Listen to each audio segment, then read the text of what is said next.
What if I told you that you can beat procrastination even if you have ADHD? In this video, I'm going to show you the 4 strategies for you to beat procrastination, and I'm going to rank them from the easiest to the hardest. So, if you're new here, I'm Eugene Yao. I'm a dopamine coach for ADHD Mind, and I'm also completing my master's in neuroscience. So why do people with ADHD procrastinate more? So let's draw 2 graphs here. This is ADHD, and this is neurotypical, right? So people with ADHD, what happens is that we already start our day with a low dopamine baseline, right? And dopamine is in charge of what? Dopamine is in charge of your focus, your mood, and most importantly, your motivation. So this is your motivation to start hard tasks. If you're already low on dopamine baseline, then your motivation to start hard tasks is difficult, right? But neurotypicals, they start their day with higher baseline. And because they start with higher baseline, they have better mood, motivation, and focus to start the hard task. So because people with ADHD, they are always trying to get to that normal state of dopamine. That's why we need that dopamine hit. So that would come in the form of scrolling. And then every time we do a dopaminergic activity, we actually drop below baseline. So anything that is instant gratification, we drop below baseline, and it actually dulls our motivation even more. So we want to do others like online shopping, binge watching shows. So we drop even lower.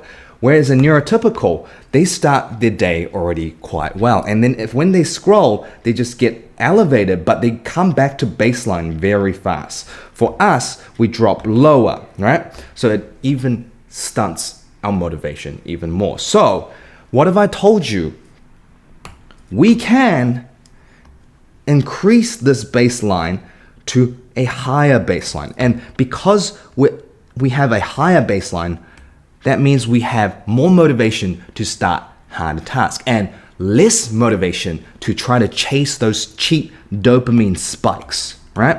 And therefore, we will stop procrastinating. So let me give you the strategy to slowly increase your dopamine baseline over time, okay?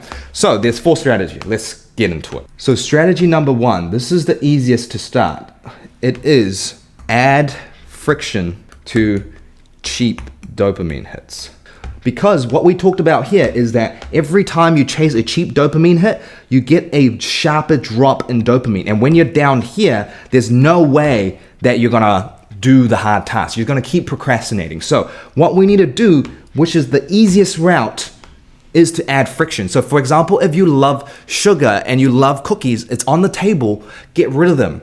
That's a cheap dopamine hit. Get rid of them. If you're scrolling on your phone all the time, download a mobile blocking app. So that will immediately already help you with your procrastination because you're not getting those spikes of dopamine. All right, so time to notice. This, if you do this for 3 days, you will already notice that your dopamine baseline, you're waking up with more motivation and it's easier for you to start the harder tasks. So what the common mistake that I see people do is they don't add enough friction. So not enough friction. So it's like interesting, like they want to quit their mobile phones or they want to stop using their mobile phones. So what they do is they just put their mobile phone and they put it on somewhere else, maybe like on their couch right next to them, right? That is not enough friction. So what you want to do is actually, you want to make it hard for you to get your phone. So maybe put it below your pillow, downstairs, somewhere else, right? Another one is like, hey, I'll just stop scrolling before I go to bed. That is not enough friction. When your mobile phone is right next to you, the high chance of grabbing it. So what I want you to do is actually remove your phone from your bedroom and charge it outside your bedroom. That's adding a lot of friction. And you do this for 3 days, you'll notice that you'll start to get more dopamine. All right, so strategy number 2 is consistent sleep schedule. So this one is a medium hardness. The reason why you need a consistent sleep schedule is because consistent sleep will regulate your circadian rhythm. And circadian rhythm and dopamine baseline, they are quite tightly correlated. So if you sleep the same time and wake up the same time every single day for 5 to 10 days, you will notice a change in your energy level because now your circadian rhythm is slowly getting used to it. So to give you an example, right? To give you an example, think of it like this. Like, imagine like you have to travel, right? Imagine the jet lag, right? When people are jet lagged, it's because your circadian rhythm is not in sync. So you feel more groggier, you procrastinate more, you're more tired.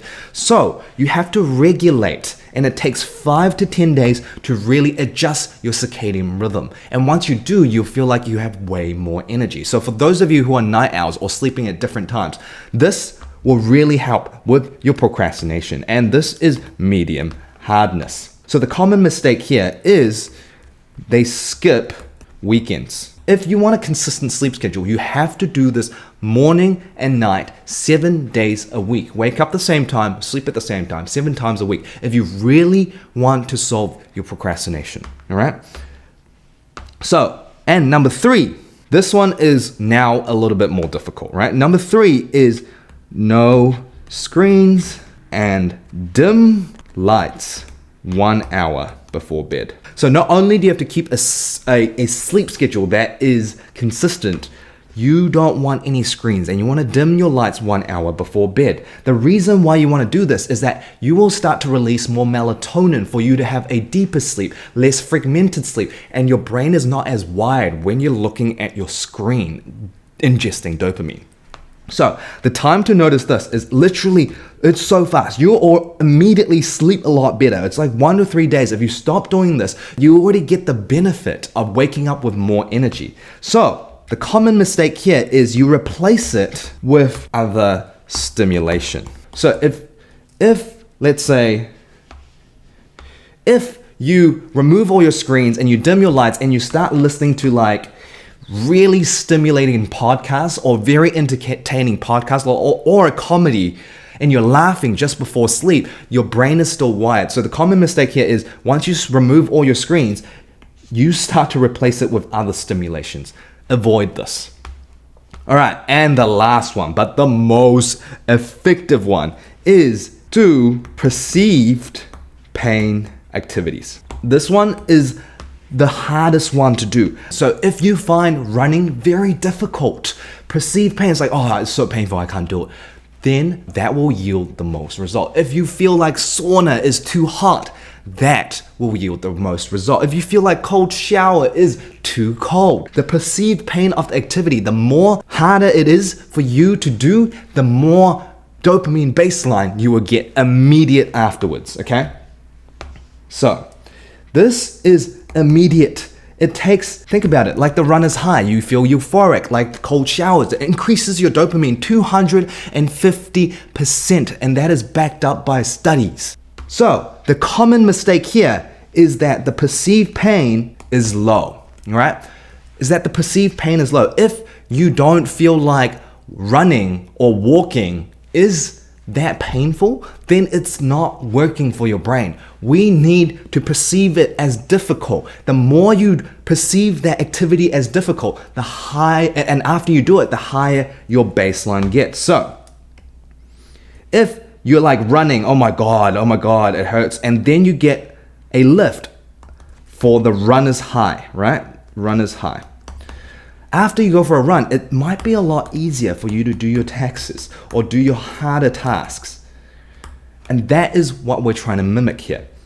So, to increase your dopamine baseline over time or immediately, these are the steps. So strategy number 1, add friction. It takes about 3 days for you to start to feel the baseline shift.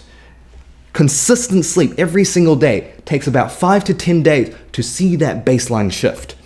And no screens and dim lights 1 hour before bed. You might notice it the day after, that you're getting deeper sleep and you have more motivation the next day to do harder tasks. And if you want something very immediate that increases your dopamine baseline, do perceived pain activities. Go for a run, cold shower, a sauna, anything that you feel like it's difficult. Once you do them, your baseline immediately increases for you to even do harder things. Your mood also increases, your focus increases, your motivation increases. I hope you found this content valuable, and if you haven't subscribed yet, you might not see my content again. And if you have, I hope these free content that I upload every single week have been providing it so much value, and I hope it's been changing your life. Thank you very much, and I'll see you in the next one.